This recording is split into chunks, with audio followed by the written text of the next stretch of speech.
বৈষম্য বিরোধী ছাত্র আন্দোলনে উত্তাল জুলাইয়ের ২৫ তারিখ ছিল এক চরম উদ্বেগ ও আতঙ্কের দিন। একদিকে দেশজুড়ে থমথমে পরিস্থিতি, অন্যদিকে আইনশৃঙ্খলা বাহিনীর সাঁড়াশি অভিযান আর গণগ্রেফতার।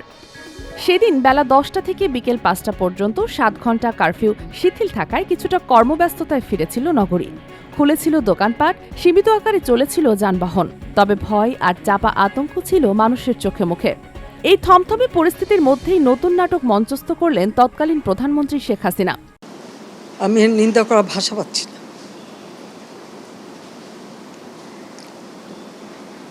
আপনার ধন্যবাদ।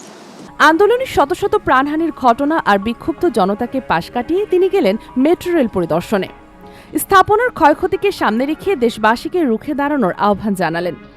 মানুষের মৃত্যুকে গুরুত্ব না দিয়ে এই পদক্ষেপ তখন ব্যাপক সমালোচনার জন্ম দিয়েছিল। এদিকে তেজগাঁওয়ের ঢাকা জেলা আওয়ামী লীগ কার্যালয়ে বৈঠকে বসেন উত্তরের নেতাকর্মীরা। সেখানে আওয়ামী লীগের সাধারণ সম্পাদক ওবায়দুল কাদের অভিযোগ করেন, তারেক রহমানের নির্দেশে হামলা চালানো হয়েছে। আমরা বারবার বলেছি, কোটা বিরোধী আন্দোলনের উপর ভর করে তারেক রহমানের নির্দেশে শিবির ছাত্রদলের সশস্ত্র ক্যাডার বাহিনী সারা দেশ থেকে সন্ত্রাসীদের ঢাকা সিটিতে জড়ো করা হয়েছে এবং এই দুষ্কৃতিকারীরা এ সকল সন্ত্রাসী ঘটনার নেতৃত্ব দিচ্ছে। পাল্টা বিবৃতিতে বিএনপি মহাসচিব মির্জা ফখরুল ইসলাম আলমগীর বললেন, রাষ্ট্রীয় সন্ত্রাস আড়াল করতেই নির্দোষ নেতাকর্মীদের গ্রেপ্তার করা হচ্ছে।